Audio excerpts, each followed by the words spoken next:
नमस्कार। बिहार तक देख रहे हैं आप और मैं हूं आपके साथ रोहित सिंह। अगले साल बिहार में विधानसभा चुनाव होने हैं और उससे पहले ऐसा लगता है कि अब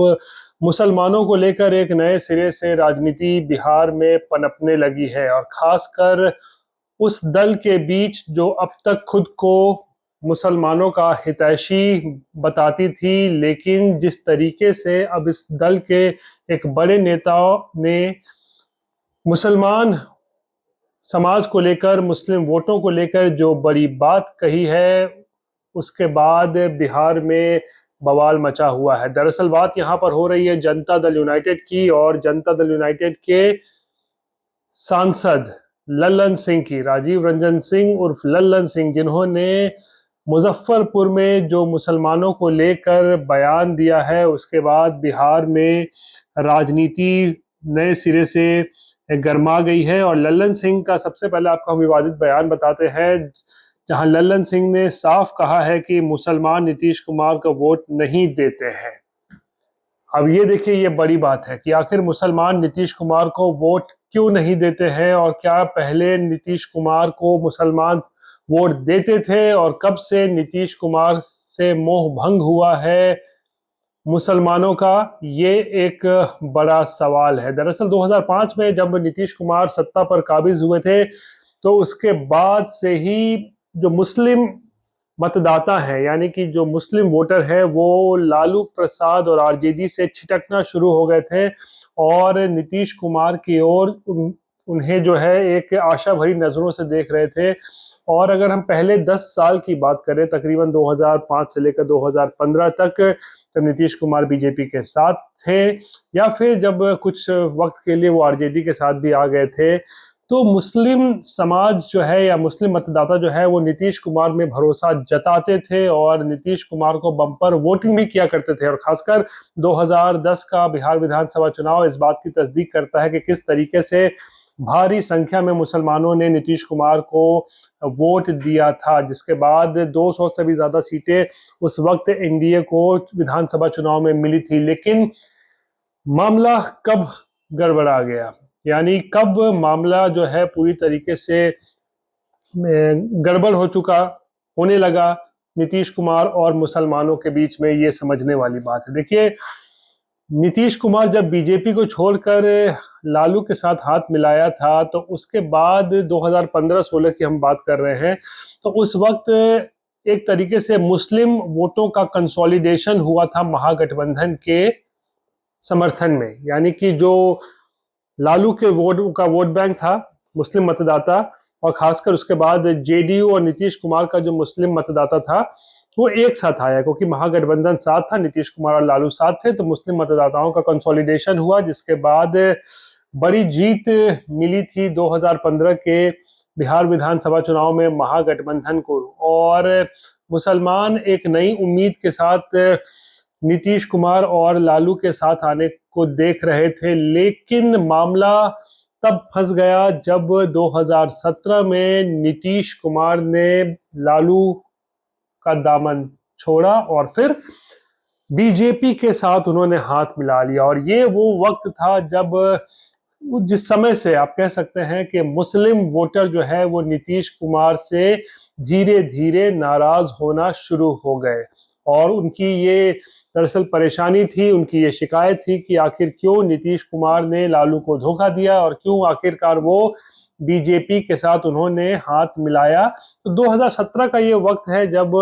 नीतीश कुमार और मुसलमानों के बीच में कह सकते हैं कि थोड़ी सी स्थिति जो है वो बिगड़ने लगी, और उसके बाद से लगातार जो है नीतीश कुमार बीजेपी के साथ रहे। फिर बीच में तकरीबन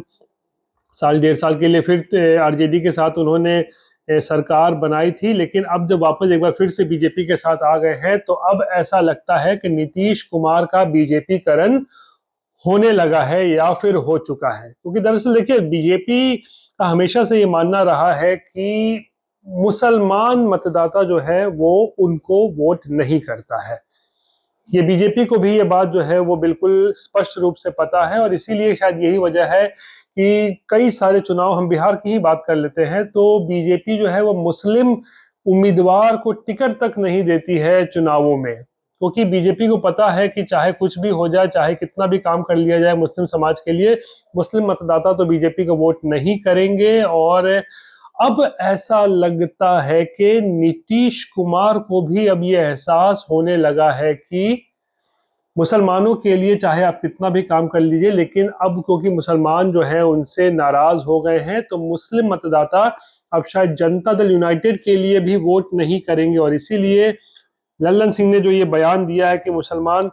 नीतीश कुमार को अब वोट नहीं करते हैं। क्या लल्लन सिंह 2020 के बिहार विधानसभा चुनाव का जिक्र कर रहे हैं,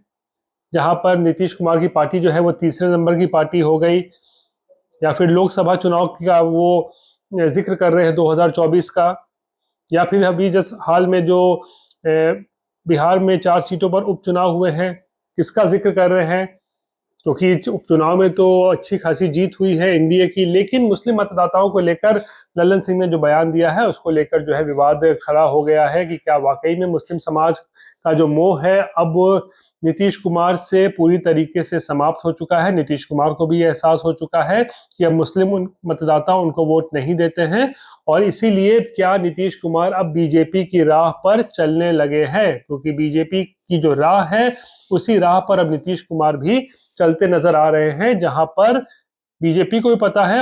और अब शायद नीतीश कुमार को भी पता है कि मुस्लिम समाज उन्हें वोट नहीं कर रहा है या नहीं करने वाला है, चाहे आप कितना भी उनके लिए काम कर लें। हालांकि लल्लन सिंह और जेडीयू के कई नेताओं ने बोला है कि ऐसा नहीं है कि नीतीश कुमार ने मुसलमानों के लिए काम नहीं किया है, नीतीश कुमार को वोट मिले ना मिले मुस्लिम समाज का, लेकिन इसके बावजूद भी नीतीश कुमार लगातार मुसलमानों के लिए काम करते आए हैं और काम करते रहेंगे। इसको लेकर तेजस्वी यादव ने भी आज नीतीश कुमार पर हमला बोला और कहा कि उनका एक तरीके से बीजेपी करण जो है वो होने लगा है। और लल्लन सिंह के बयान को लेकर भी तेजस्वी यादव ने कहा कि उनकी कोई क्रेडिबिलिटी नहीं है। जब महागठबंधन में थे तो नरेंद्र मोदी और अमित शाह के खिलाफ क्या क्या नहीं बोला करते थे, और अब जो है वो आरजेडी के बारे में ऐसी ही बातें वो करते हैं। और तेजस्वी का साफ मानना है कि जो लल्लन सिंह की भाषा हो गई है वो नफरत फैलाने वाली भाषा जो है वो हो गई है। तो अब ऐसे में बड़ा सवाल ये है कि अगले साल जब बिहार में विधानसभा चुनाव होंगे तो मुस्लिम मतदाता आखिर किस तरफ जाएंगे? क्या मुस्लिम समाज ने एक बार फिर से पूरी आस्था जो है लालू प्रसाद और आरजेडी में जताई है, और इस बात का नीतीश कुमार को एहसास हो चुका है, और इसीलिए क्या नीतीश कुमार अब बीजेपी की राह पर चल रहे हैं? और क्या अगले साल जब विधानसभा चुनाव होंगे तो क्या जेडीयू मुस्लिम उम्मीदवारों को टिकट देगी, नहीं देगी, कितनी ज्यादा संख्या में देगी? ये तमाम चीजें जो है वो चर्चा का विषय बना हुआ है। लेकिन जिस तरीके से लल्लन सिंह का बयान मुसलमान वोट बैंक को लेकर आया है, वोटों को लेकर आया है, उससे तो स्पष्ट ऐसा लग रहा है कि शायद अब नीतीश कुमार भी समझ चुके हैं कि उन्हें अब आने वाले दिनों में मुस्लिम समाज का वोट नहीं मिलने वाला है, और इसीलिए वो अब बीजेपी की राह पर चल पड़े हैं। बहरहाल ये थी बिहार से जुड़ी हुई आज की बड़ी खबर। बाकी की तमाम खबरों के लिए आप देखते रहिए बिहार तक, और मुझे आज के लिए दीजिए इजाजत। नमस्कार।